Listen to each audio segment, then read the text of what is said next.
should I say eco-philosopher? You can say eco. I heard ego-philosopher. Absolutely.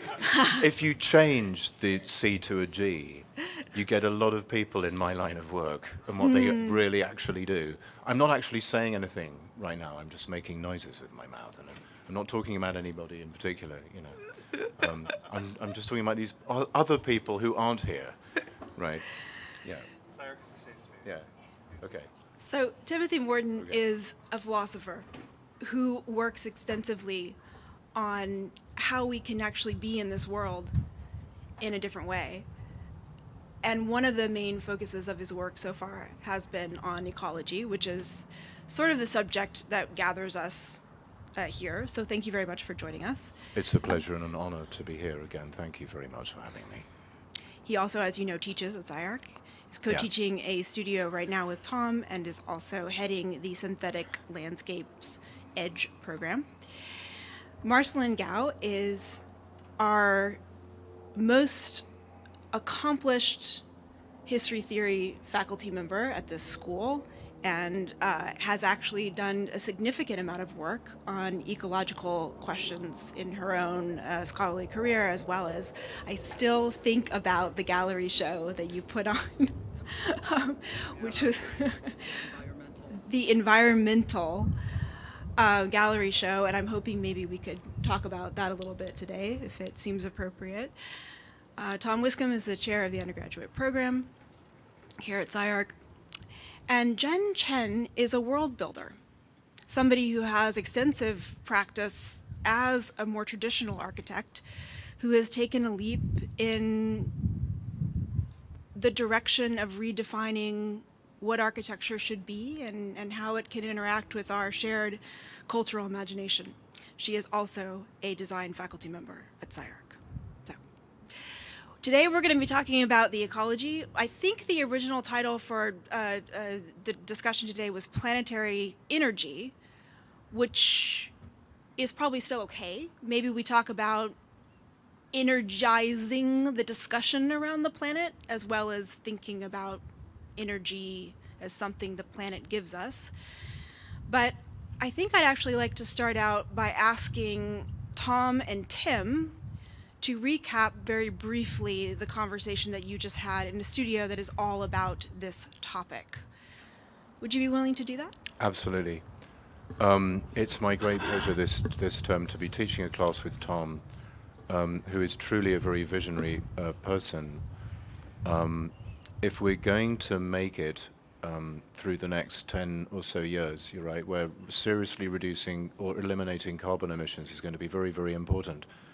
We're also going to need lots of other kinds of action at all different kinds of scales, if only to keep us feeling like there's a reason to live. You know, I talk to a lot of Generation Z people, and I have two quite young Gen Z kids, and their issue is they feel like, you know, they don't really want to get up in the morning quite a lot of the time right now. And so how do you kind of help people, right? And so part of the motivation for this class is that Tom's work is very utopian, and it's very encouraging of like allowing you to imagine the possibility that things can be different, which is actually very key right now.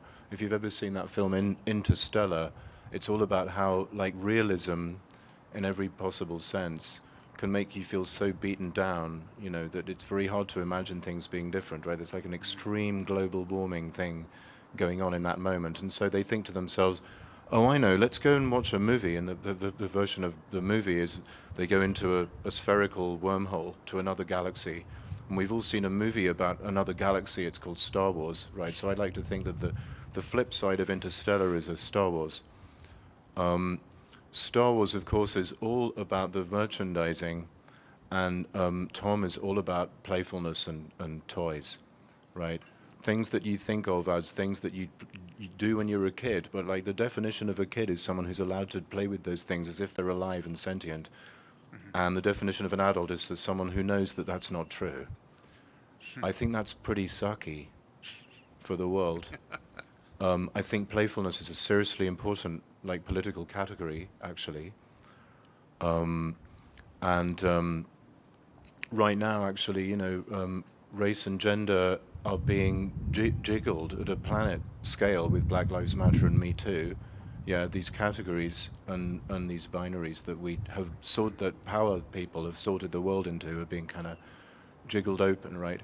So can you maybe allow people to think and feel differently while also protecting them from, global warming? And one of the things that happens, of course, is that the sun shines really hard and it burns you. And, can you make things out of shadows, actually, that would protect people, like the shadow of Godzilla's foot coming down in the movie, right? And the idea behind this class is that making these gigantic structures that are actually beautiful rather than sublime. The basic difference is that the sublime is like a kind of ego trip feeling, right? Which is very important if you're feeling imprisoned, right? If you're actually imprisoned, knowing that you're in prison is very important. Step one of how to self-liberate. But maybe white guys have had too much of this feeling for a bit too long, that they can do anything to anything. Beauty is more interesting because it's about an ambiguous coexistence between things that are kind of equal, whether they're sentient or alive or not, right? For now, they're not eating each other, because if you eat the Mona Lisa, it's not going to be around anymore for you to enjoy it. And if it eats you, the same. Yeah.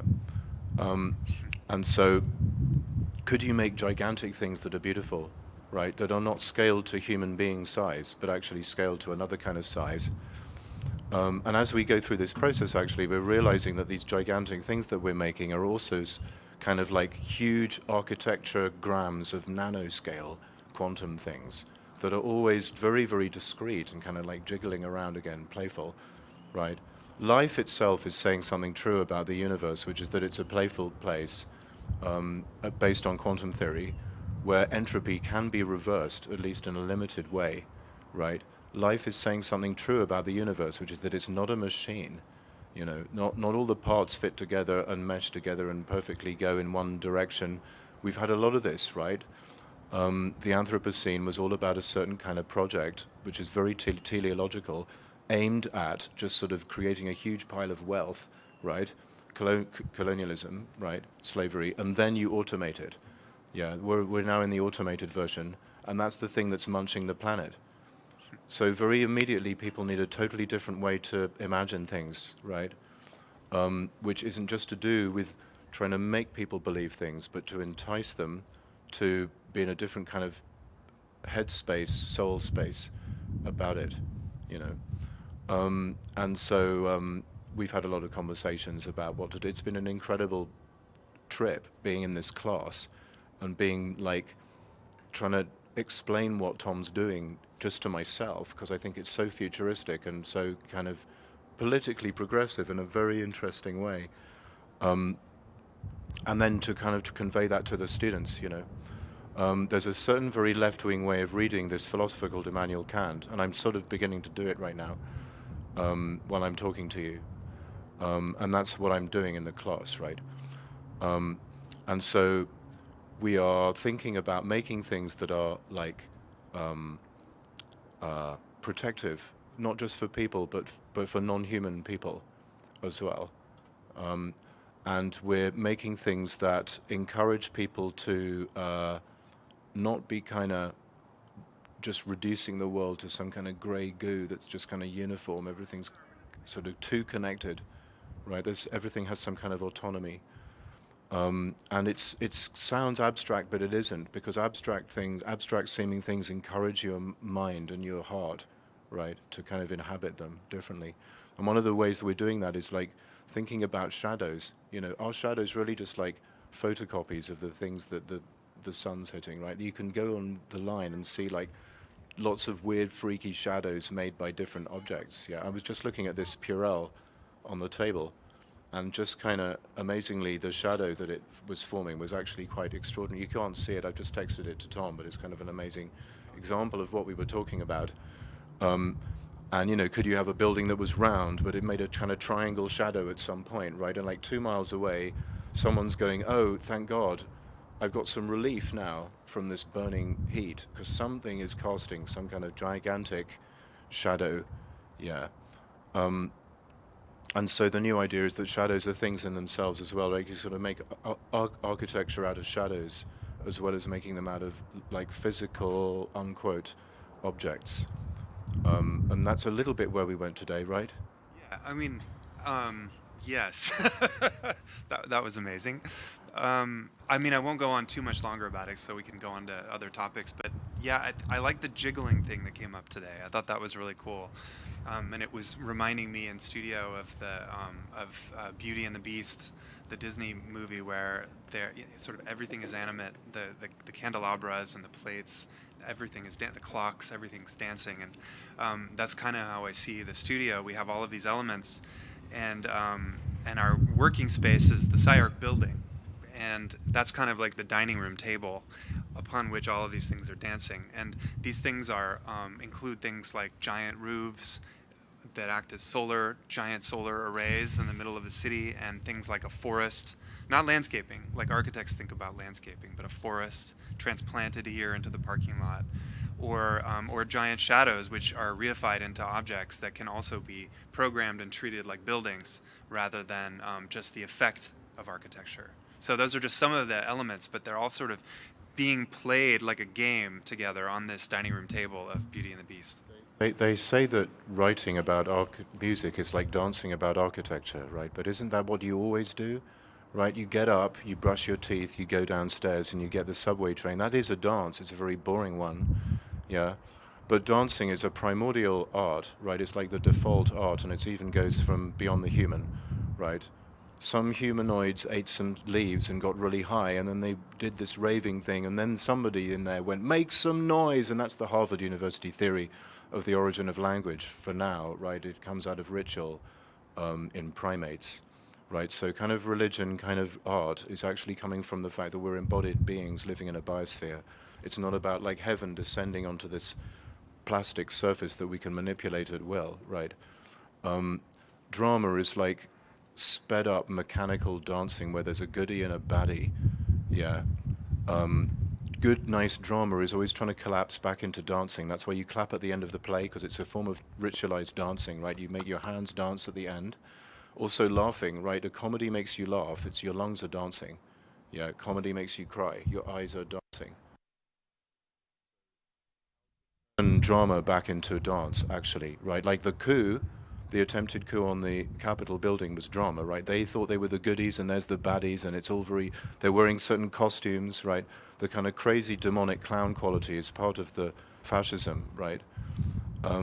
Black Lives Matter, however, is kind of more dancing, right? The default of dance is called being alive. Yeah, you're just moving around, so built space, just doing your thing, yeah? And the default of being alive is called being asleep, right? You're just lying in bed and your body's going zoom, zoom, zoom, zoom, zoom, and your brain's going vum, vum, vum. You're having these dreams, right? It's just kind of vibrating all by itself. It's jiggling, yeah? And, you know, so that's the life. That's the life in Black Lives Matter. That notion of life, which in Greek is called thumos. It's where we get the last syllable of the word rhythm, yeah, from this word. If you were Greek, ancient Greek, you would be like this when you say the word thumos, right? It means kind of pulsation, right? Palpitation, yeah. Your heart only mechanically goes gung gung if you're looking at it from a certain distance. When you do like a echocardiogram, it's always just kind of like, which is why you can have a heart attack, because actually it's palpitating kind of sort of all the time, right? So how to make buildings do that, and how to encourage people to dance in them in a way that isn't just you get up and you brush your teeth and you go and do your routine thing and just act like you're living in this kind of blank slate, you know, that can be inscribed according to whatever Elon Musk thinks, you know, up in his stupid head. Next. I just will add one other thing, and then I want to kind of engage everybody. But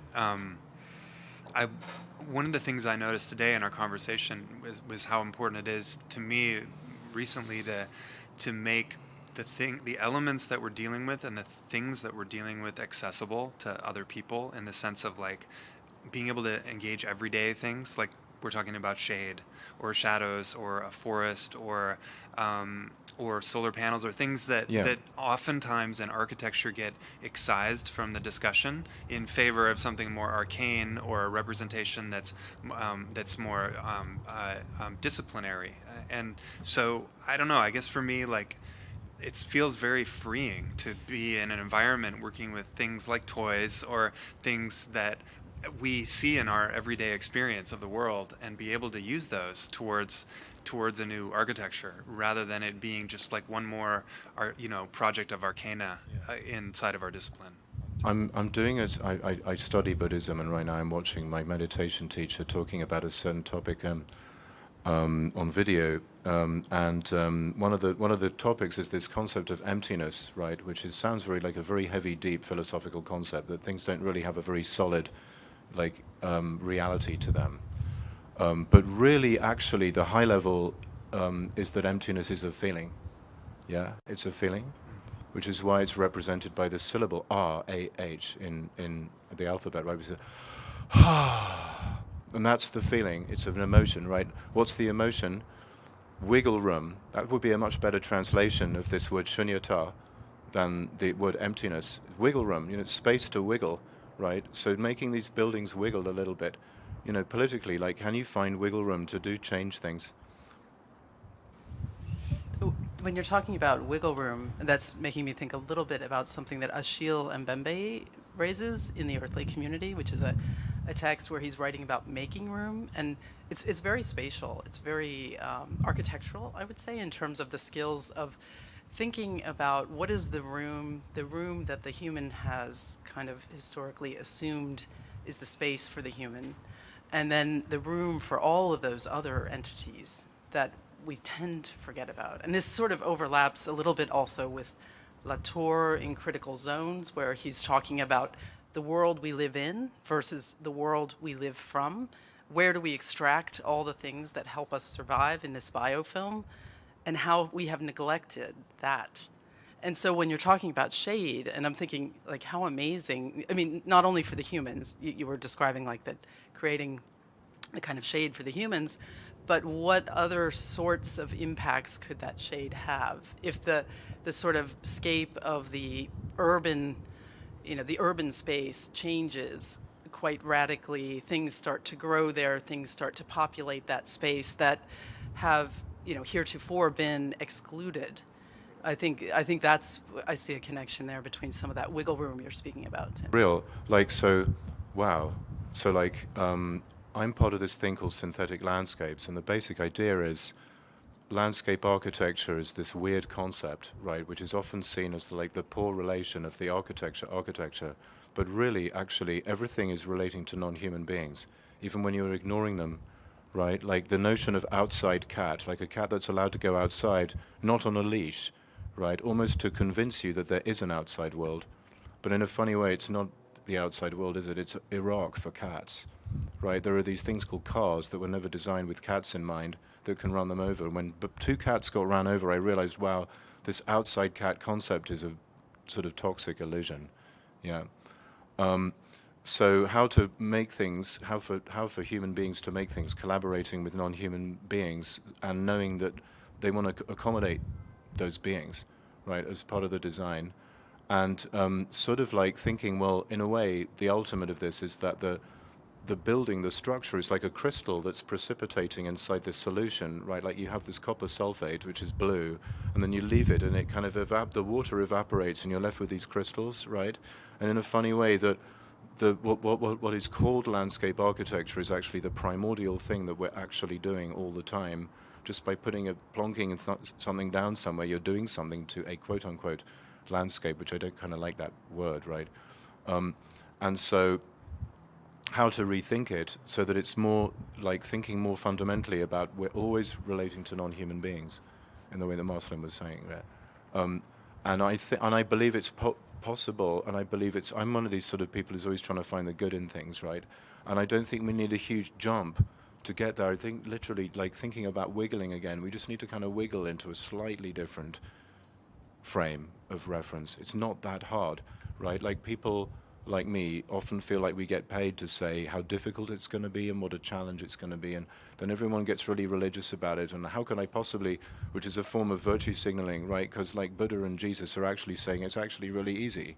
And everyone's going, but how could I possibly be a good person, to look good to other people, right? But actually, how can we do this big change? Well, maybe, what if it was too easy, right? To do something very, very different, right? What if it was too easy to be like, okay, machine off, we're going to do something different now.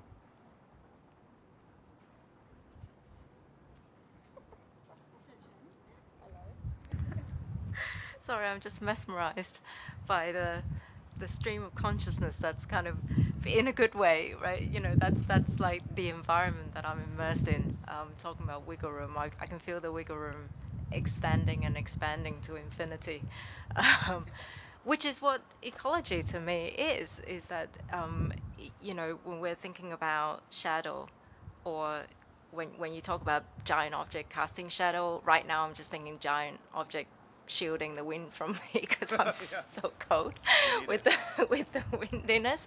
But it's that somehow we have this mindset that we are interacting with the environment. But I really like to think that's kind of a misnomer. You're not interacting with it. You are part of it anyway, and that there is no boundary, So the wiggle room, if I were to extend that analogy, is that it ripples and it vibrates and it just carries on. And obviously proximity does make a difference. The closer you are to your immediate environment, obviously the more intensity you feel, but that the knock-on effect is forever. And the only way I can kind of get my head around it, when it comes to having a finite kind of boundary to it all, is really just to actually think about the entire globe, and that the globe being its finite. But then, of course, in itself, it goes on forever. Yeah. That's the thing. You start to wonder, where's the edge? And actually there isn't one. And then you start thinking, but if there isn't an edge, then there isn't a center either. And those are two great things to be thinking, I think. Just to, like, emotionally and politically and everything. Yeah.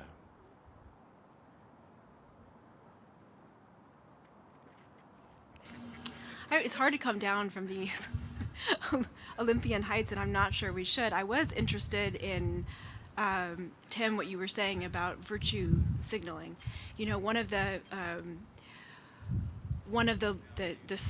stories of our time, which I think was a really important news story, but somehow didn't seem to become a big topic of conversation, at least not within architecture, was when somebody actually fished out the origin of the term carbon footprint and pointed out that was something that British Petroleum, BP, came up with to try. It was a part of their really cynical strategy to try to distract people from the amount of environmental damage that they had perpetrated,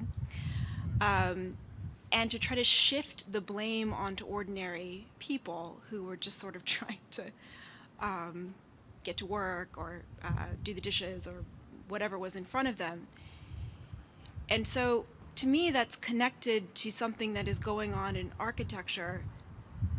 I thought it would be over by now, but it isn't. It's actually ramifying, which is this notion of green architecture or sustainability that has to do, I think, with a kind of corporate virtue signaling very much, and is the same kind of hoodwinking that will prevent anybody from relaxing, as you said, into the fact that being ecological is quite simple and natural and fun. It's like this sort of idea of what are you actually sustaining? What are you sustaining here?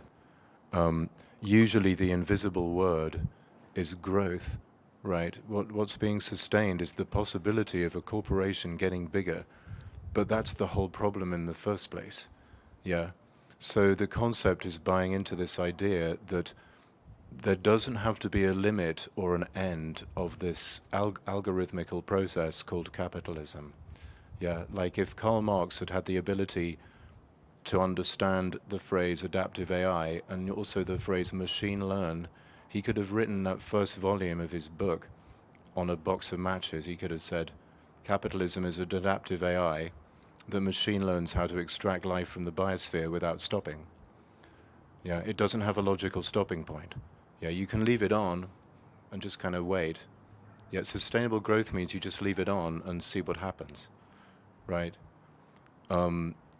Let's not find out if it has an automatic stopping point, because that automatic stopping point might be either right at the point when the whole biosphere is munched down, there isn't any value to extract, or just after it.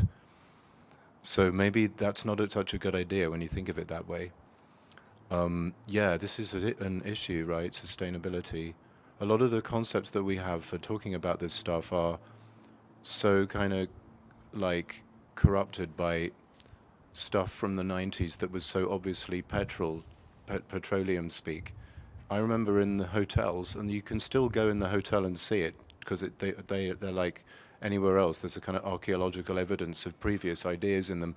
And there's a little sign that says, you know, if you leave your towel on the hook, we won't wash it. Save the earth. What? By not putting my towel on the floor so somebody doesn't put chlorine in the machine? You got to be kidding me, right? And that was the sort of way it was framed in those days, right? And I think about this notion of footprint, and there were so many little things that people would say, like, you know, if enough people jumped up and down on a green square on a Tuesday, then alligators who were feeling a bit depressed in Kuala Lumpur would begin to play Rubik's Cubes more often. That kind of thing that you see. Thank you for not laughing about that. Or maybe for laughing. Thank you. Someone laughing behind me. Thanks for that.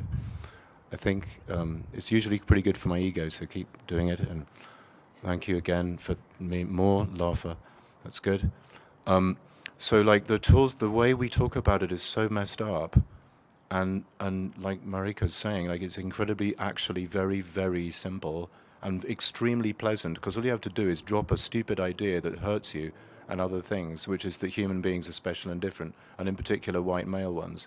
Yeah, like those are wrong. That's why they're so violent, right? So you just don't have them. It's much nicer when you don't. The signaling issue is huge inside of our discipline, because a lot of us who are awake and concerned about some of these issues almost can't go there because it feels so dirty. That whole zone, the sort of green architecture, green building, virtue signaling, LEED, National Green Building Council, all that stuff. It's like, ugh. But I think we need to get past that. I think that's become a problem, and we're not seeing any kind of innovation or much interest in these issues in terms of architectural outcomes. And so what's happened is a lot of that work has now just been shoved off into engineering disciplines, and it's ceased to become an idea about design. And I think the next step for us as architects is to own it again and not run away from it and take it on as a design subject. If sustainability isn't the metric, right, what's the real reason why it shouldn't be the metric? Because it's based on the notion of efficiency, right? Efficiency for its own sake is pretty much the same thing as evil, right? Psychopaths are very efficient, right? Just efficiency for the sake of efficiency is evil, basically. So what's the world like if you don't have an efficiency metric? If you're going to do an eco metric that's not that, it's got to be pleasure, right? It's got to be about increasing pleasure, because blue whale pleasure, coral pleasure, human pleasure in the fact that blue whales are having more pleasure, and so on and so pleasure enhancement, right? And so anything that can do that, and so therefore not this idea of creating very efficient buildings, but actually some of Tom's work, the solar output, energy output from the building is far in excess of anything that it's actually using, right? Way far. But the building is super funky looking, and it's got these sort of claws, you know, and it's very sort of sexy, right? There's no sexiness in eco stuff, but there should be, because that's really what the world is made out of, right? Like, why do you even care about the biosphere? Well, life is saying something true about the universe, right? And there's two modes of this. First of all, genetic mutation is random at every point, right? Which is very weird. Yeah, it does not have a Ford's gear. It's absolutely random with respect to current need, which is amazing. So humans aren't better than proto-humans, etc., etc., etc. The other thing is that the way everything looks Yeah, the things in Tom's studio, the design, this building, this thing here, grass, iridescent beetle wing cases, butterflies, the entire thing, unless you're thinking about cloning organisms like some bacteria that clone themselves, right? The whole thing, this is the default null hypothesis that you don't have to prove. And Darwin shunted it off into another book because it was so radical at the time. It got heavily criticized at the time. But now people are beginning to say it more up front. This is why to care about everything. The way this whole thing looks and the way I'm talking and everything is made out of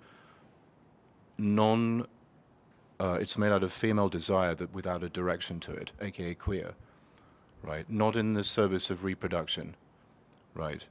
That's the implication of what sexual selection is, right? That the entire biosphere is made out of it, right? That's a reason to care about it, if ever there was one. Yeah, genetic mutation is totally random, which implies the future can be different from the past, and it's all made out of queer female desire. Yay! So build things from that point of view. Simple. I was just thinking about the that project that you mentioned, Tim, that has in a way an excess of energy being produced by the building. When I tell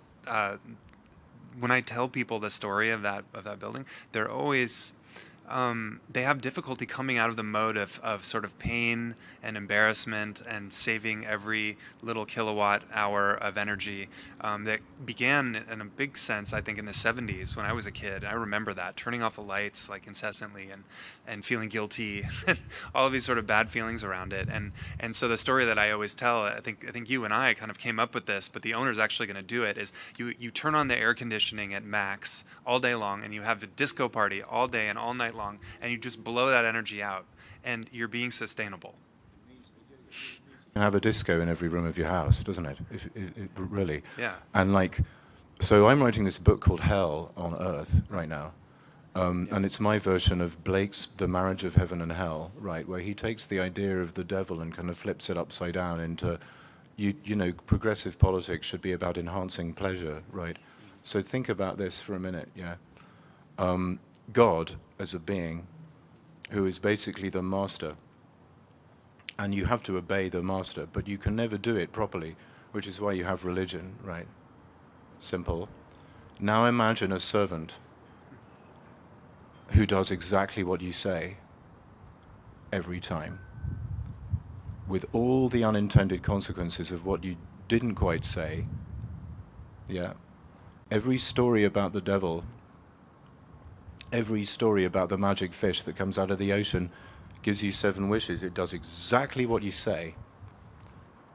This is the physical universe we live in, right? The biosphere. You wash your hands with antibacterial soap. It forces the bacteria to evolve. You go to the supermarket and you buy a mango that was grown very, very far away and used fossil fuels together. We, in a way, are living inside Satan. So we need some kind of satanic ecology.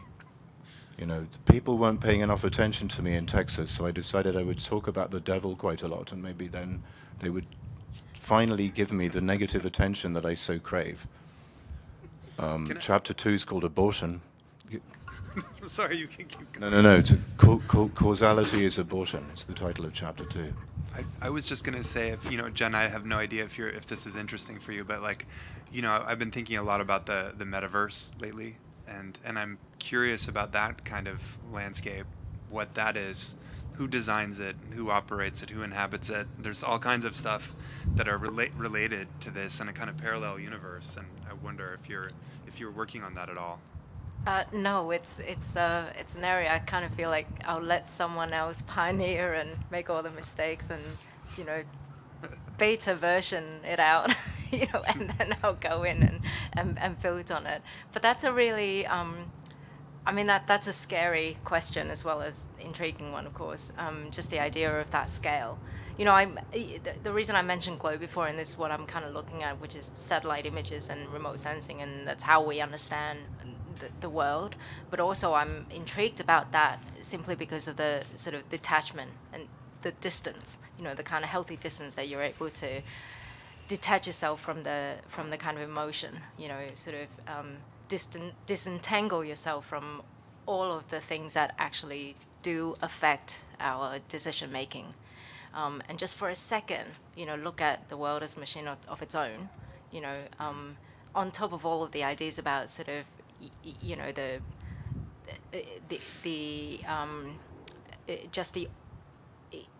all of these kind of feelings that astronauts and people on ISS and all those kind of talk about, that the first time when they see the whole Earth, just that sense of awe, all of that stuff. But when you're talking about metaverse, there is no being outside of the metaverse to kind of imagine that. You are constantly inside it, except that it's an infinity, of that. It's kind of even bigger than the universe itself, because even the universe, you can kind of, depending on what kind of, sort of physics or strand of physics or style of physics that you follow, there could be a finite edges to the universe. But metaverse is a completely different thing. I think what you're doing is describing another kind of feeling, right? Which is, to me, a science feeling sciencey, without necessarily knowing. I don't know anymore how to differentiate with respect to X, right? And or without having the privilege or the money to spend on a science degree, everyone could feel a little bit more sciencey. It would do the world a lot of good. COVID was an example of it. You start thinking about beings you can't see, that you don't want to interact with or touch because you might get or give them COVID. You start thinking about the future a little bit further out than normal. These are all great feelings, right? You're ready to be wrong, and you're also ready to be knowing that true is what you call modal. In other words, there can be amounts of it, right? That's much better than this medieval, it's true or not, because Pfizer is 95% effective. 95%, it's better than saying it is effective, damn it, and because that's only can be backed up by some threat of violence. And so this feeling is actually very important, I think, to convey. And it connects to the Satan stuff, actually. And it's funny how everybody smile when I say Satan. We're living inside Satan. You would have expect people to be horrified, but actually it's quite a smiley, fun thing. And the whole point about it is that you're making a deal with the devil all the time. That's what ecological practice is. It's definitely what architecture is, right? You're making some deal with the devil. There's always going to be something missing. There's always going to be something wrong. It's called being creative. Jen, when you were talking about the metaverse, I was thinking about the strangeness of world edges, like the ending of worlds. And when we talk about the end of a world, it can only be premised on what we think we know, like the instruments we have to know that world. And because that world is coming to an end for us as humans, does not mean there aren't other worlds that are kind of overlapping. And so this idea of edges, and I think that the pandemic really brought this to the fore as well, some of the things you're talking about, Tim, with the kind of the way that the virus doesn't think about borders, political borders, physical borders. And so that to me is really, brings a lot of sort of a provocation in a productive way for architecture, and to think how we're trained to, we draw lines and we think those represent a sort of physical boundaries, and we understand the statics of that and the politics of that. But if there is a kind of awareness of things that might transcend those kind of boundaries, what kind of architecture will we make? And that, I think, is a huge question for the metaverse. Like, are we mimicking a sort of creating this parallel to what we know in the so-called physical world? And as you're pointing out, they're all entangled. We can't, it's sort of like there's no way out, in a sense. There's no... Because just tying back to what you were talking about, this basically this question of feeling. And so if I were to sum it up to say that it's a question of, one person's experience, like how far can your experience go? In theory, it's infinite, right? The same way it's kind of weird, ambiguous thing as the metaverse is that if you've got enough brain power to process the extent of the emotion and feeling and experience, then that's how far it goes. I was actually thinking, let's talk about stupid people for a minute. I'll say the word so you don't have to. I'll be the terrible evil person, because I'm thinking about what Marcelin's talking about is precisely the issue, right? And why architecture is so cool, right? How do you convince people? Yeah, like how do you convince anti-vaxxers, right? How do you convince QAnon? You can't convince them using my way, which is sentences, right? You can't. They're immune to that because they've become viral retweet machines, because that's what fascism is. It's just a bunch of stupid memes like the swastika and white supremacy, and people just keep retweeting the blood libel for thousands of years, and it's just these stupid memes that people keep retweeting. Once they've hit that level, you can't persuade them. You have to make them have the right idea, yeah? I'll say it so you don't have to, yeah? What's that called? Architecture, right? Because you're forcing people's bodies to move in a different way, to inhabit space in a different way. You're etching it into their brain, how to behave. You know, first rule of good behavior, just don't say these terrible things to other people. You can keep your own stupid thoughts to yourself. How about that, right? Let's bring that idea back, right? Some things are morally wrong to do and say in public. So how can you design a building that stops people from doing that without them even knowing, without putting a sign up, right? By making them walk down the stairs in a certain way, yeah, you can do it. Because your building is basically an orchestral score that orchestrates your body and the body of all the bunny rabbits and the worms and all the other birds and shit that are going to hopefully not hit the windows and kill themselves because you design them so great with those birds in mind. You know, so you're going to also design it with QAnon person, how to convince them without actually using my way, which is never going to work, right? You've got to do something else. You've got to blow their mind, right? You've got to make something that is so mind-blowing and different that causes their body to do it for them, whether they like it or not. So I'll say that evil thing so you don't have to.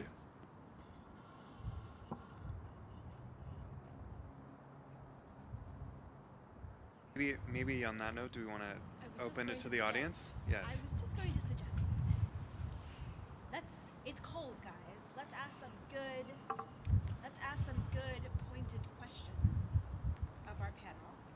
We'll get some good pointed responses and then we'll call it a week. This is the only Ukrainian thing I own. It's made by a designer called Ortu, and it's from Ukraine. And I didn't get it because of Ukraine. I was given it a few weeks before it all started, and then I was very happy that I was given it.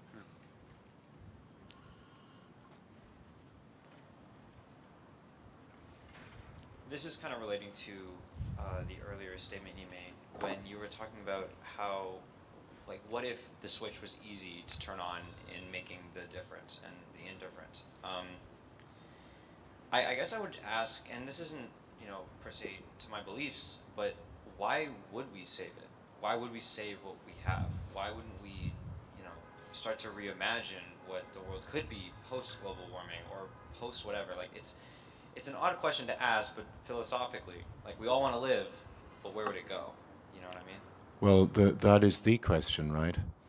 And what I'm suggesting is that we want to go to a place that's much more creative, right? That causes us to imagine things that are as different as we want them to be, which also implies failing a little bit, right? When you're doing creation stuff, you allow things to go wrong. You know, I was teaching a studio last year and I was like, okay, let's figure out how many moves would it take to completely ruin your project, you know, and everybody got very playful about their project at that point, right? Figure out how to make it go wrong as quickly as possible. And, you know, so you become a bit fearless about that rather than trying to get it right all the time, which is sort of like the world we live in, you know. And that is the motivation. You just hit the right button there, which is like how to create the possibility that things can be different, how to let the future exist, literally. If we carry on the way it is, it's just the present metastasizing like a cancer further and further out over the abyss without actually changing. That's not the future at all. That's just the same thing happening over and over again until the biosphere gets munched down to nothing. So you said it.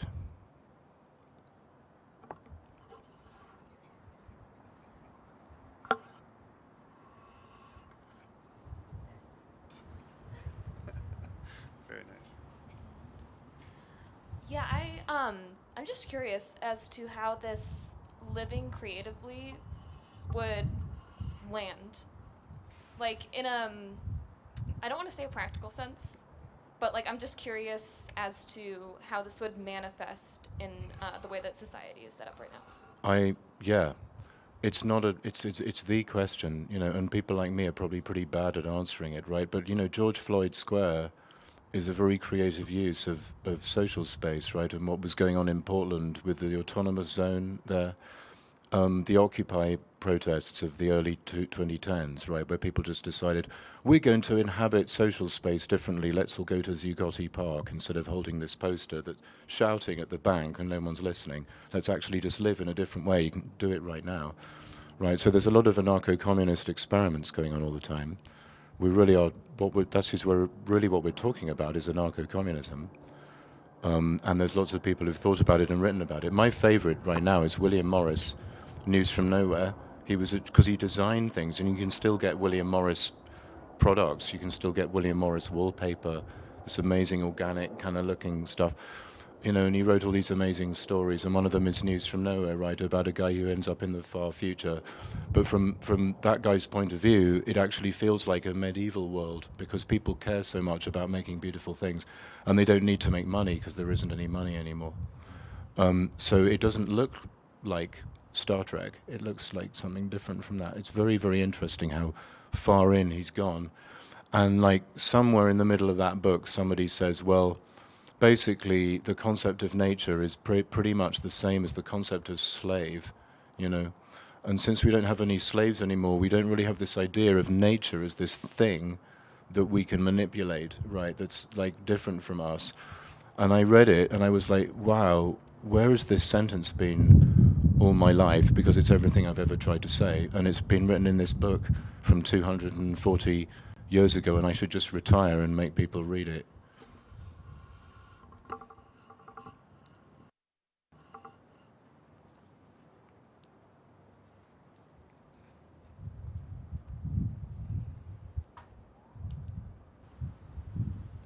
No one else? Good. Hey, Tim. Hey, what's up, dude? Oh, No. Too much. Good.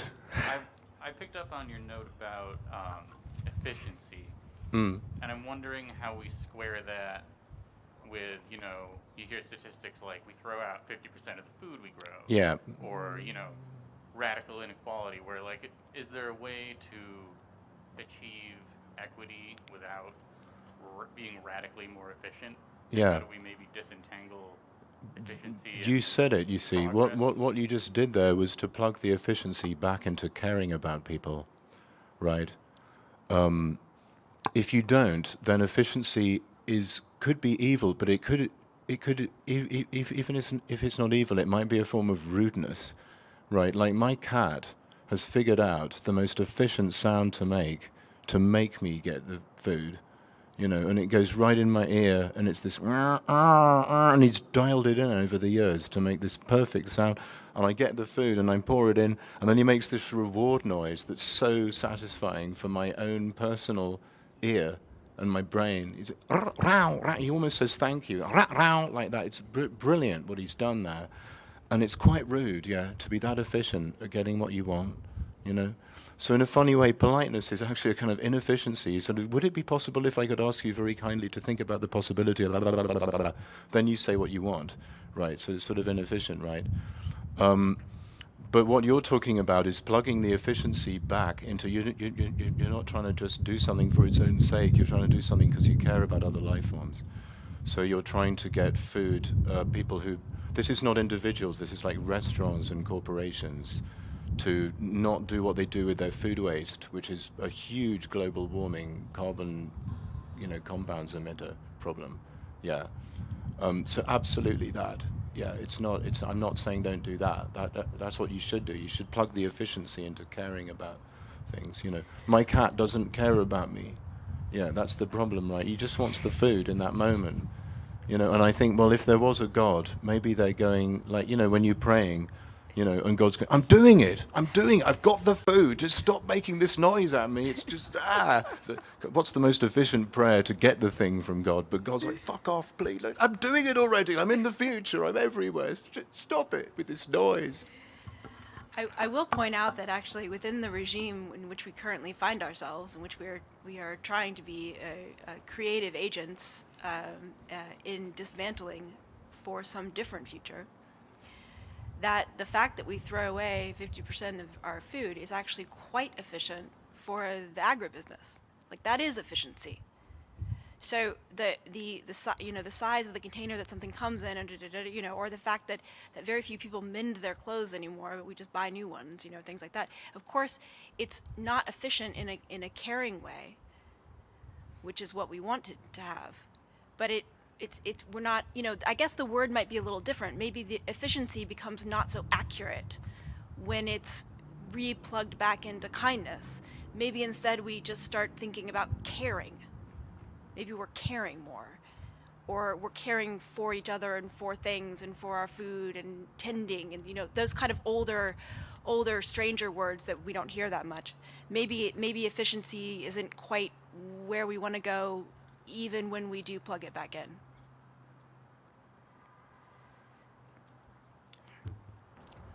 Guys, shall we let the stuttering end be the stuttering end on this one?